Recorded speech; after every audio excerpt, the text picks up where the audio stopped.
Being part of a brand has upsides and downsides. I'm part of something, but in the end, I'm a supplier, I'm a vendor. And I turned down the deal and left and got down to the elevators, and it was like, oh, crap, what did I just do? When Alton Brown's contract with Food Network expired in 2020, it marked the end of an era that very few people inside the network wanted to publicly acknowledge.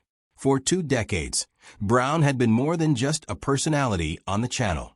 He represented something that had become increasingly rare in the cable television landscape: a commitment to treating the audience like intelligent adults who could handle real, substantive information delivered through the medium of food and cooking. His departure wasn't dramatic. There was no lawsuit, no public scandal, no bitter social media dispute. Instead, it was quiet, methodical, and in many ways more damning to Food Network than any confrontational exit could have been. Brown simply walked away and found platforms that were willing to give him what Food Network had spent years refusing to provide. The story of why Alton Brown left Food Network isn't really about Alton Brown at all.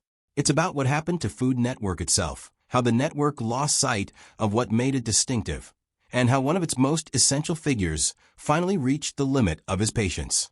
Understanding that story requires going back to what Brown actually accomplished during his 20 years on the network, because those 2 decades tell you almost everything you need to know about how the channel transformed and why it eventually became a place where someone like Alton Brown could no longer thrive. When Alton Brown first appeared on Food Network in the late 1990s, the channel was still trying to figure out what it wanted to be. There were cooking shows, certainly, but they were largely conventional in their approach.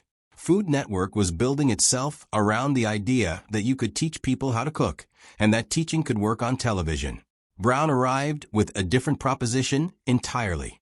Good Eats, which debuted in 1999, was technically a cooking show, but calling it that feels almost reductive. It was a science show that happened to use food as its vehicle. It was a history program that explored the origins and cultural significance of ingredients. It was an educational program built around the principle that audiences were capable of understanding the actual mechanics of why cooking worked the way it did. The format of Good Eats was deceptively simple.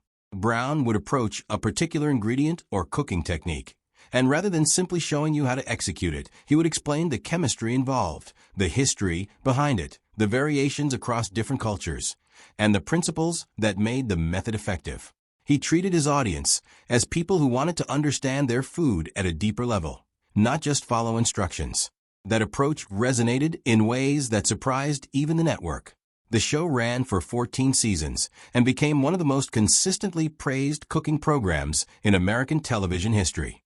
It earned genuine critical recognition, not the kind of celebrity-driven accolades that the network increasingly pursued, but actual respect from people who understood food and education.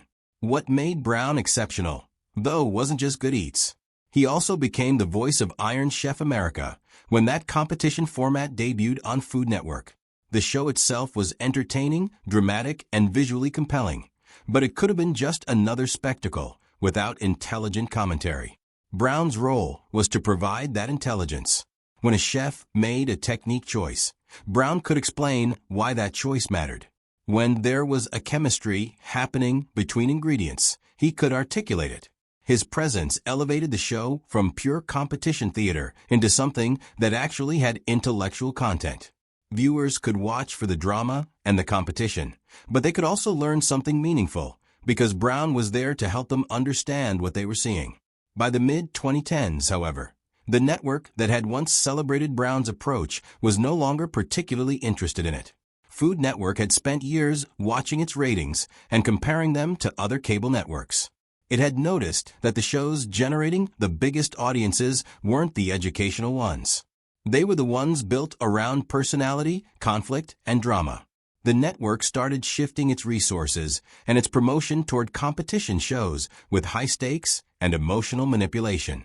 The kind of thoughtful, substantive programming that Brown represented began to feel increasingly out of step with where the network wanted to go. The Iron Chef production team came to Brown in the late 2010s with a proposal for how the franchise could evolve. They had ideas for how to refresh the format, how to make it feel contemporary while preserving what had always worked about the show. These weren't radical ideas. They were creative proposals from people who understood the franchise deeply and wanted to push it forward. Food Network, however, wasn't particularly interested in listening. The network had been running Iron Chef America for years. It was comfortable with the formula, and it wasn't eager to invest in significant creative changes. The proposals were shelved. The production team's vision for where the show could go was essentially rejected. That rejection became the fulcrum on which Brown's decision ultimately turned. When his contract came up for renewal in 2020, the network and Brown apparently engaged in discussions about his future. Those discussions, it seems, didn't go well. The reasons for that break are important because they reveal something crucial about the institutional thinking at Food Network at that particular moment. Brown wasn't someone the network could simply replace. He had proven his value across 2 decades. He had helped establish the network's credibility during its early years when it was still trying to define itself. He had been essential to the success of Iron Chef America in ways that were demonstrable and consistent. Yet when it came time to negotiate the terms of his continued involvement, something shifted. Food Network, in the moment when it had the opportunity to invest in one of the people who had done the most to build its reputation, apparently decided not to. Some reports suggested that the network and Brown couldn't reach agreement on the financial terms. Others indicated that the network was unwilling to commit to the kind of creative input that Brown felt was necessary, especially regarding Iron Chef America.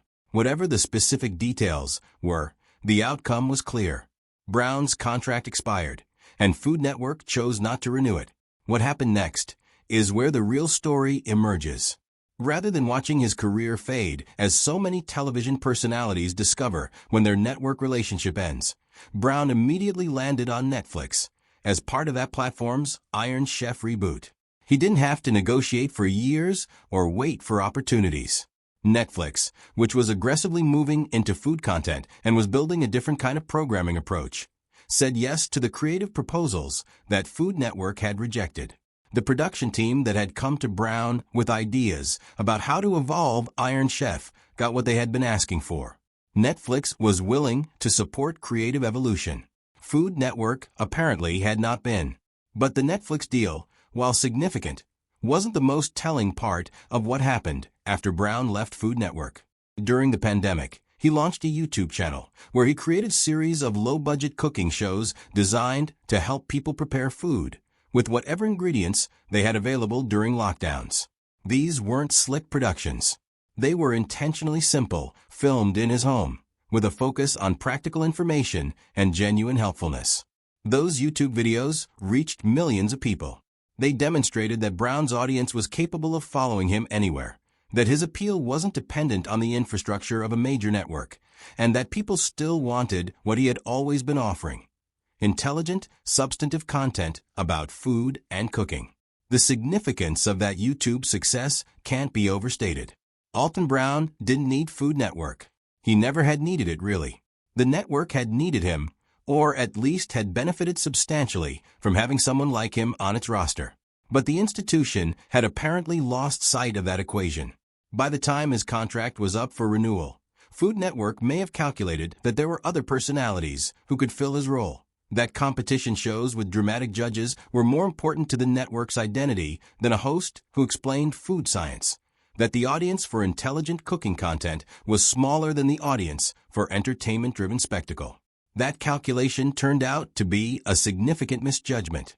Because while Brown's audience might have been smaller than the audience for some other Food Network programming, it was also more loyal, more engaged, and more likely to follow him to new platforms. When Brown moved to Netflix, he brought not just his talents, but also his audience. When he launched his YouTube channel, millions of people showed up to watch. He didn't disappear from the cultural conversation about food and cooking. He just disappeared from Food Network, and that turned out to be a much less significant thing than the network probably assumed it would be. The reasons behind Brown's departure also illuminate a broader pattern in what happened to Food Network during this period. The network that launched in the early 1990s had a specific mission: to provide serious, educational cooking content hosted by people who actually knew what they were doing. Over the course of 3 decades, that mission drifted. The network discovered that higher ratings came from other kinds of shows, that personality-driven content performed better than technique-focused programming, that competition and drama generated more audience engagement than education and instruction. Those discoveries weren't wrong, exactly. They were just incomplete. What Food Network failed to understand was that by pursuing the programming that generated the biggest audiences in the short term, it was cannibalizing its own credibility and its own institution. The chefs who embodied the original mission of the network, the people who had built the channel's reputation as a serious destination for food content, were systematically pushed out or edged out. Some left formally.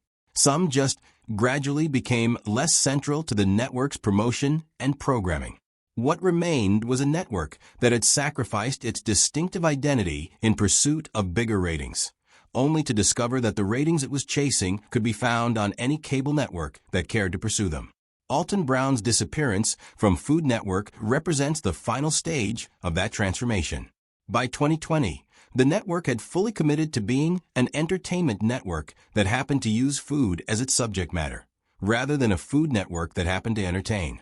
Brown, who had always believed in substantive content and intelligent audiences, couldn't exist in that environment anymore. He didn't fight it. He didn't rage against it on social media. He simply accepted that the network he had helped build was no longer a place where his vision of television could thrive, and he moved on to platforms that were more aligned with what he believed about his craft and his audience. The irony, of course, is that Brown has proven far more relevant and successful since leaving Food Network than many of the personalities the network continued to promote. His YouTube content, his Netflix work, his podcast appearances, and his general media presence have established him as one of the most important voices in American food culture, independent of any network affiliation. He didn't need Food Network's permission or support to matter. He never really had needed it. Food Network just hadn't realized that until it was too late to do anything about it. When people ask what happened to Alton Brown at Food Network, the answer is both simple and complex. He left because the network had changed in ways that made it impossible for someone with his vision to continue working there. But that's not really the story. The story is that Food Network had spent 20 years building one of its most valuable assets, had then systematically devalued that asset in pursuit of other goals, and had finally lost it at a moment when it might have actually needed it most. Brown's vanishing from Food Network isn't a mystery that required solving. It's a natural consequence of institutional decisions that were made over years, step by step, until the moment finally arrived when the decision made itself. Like, subscribe, and follow for more.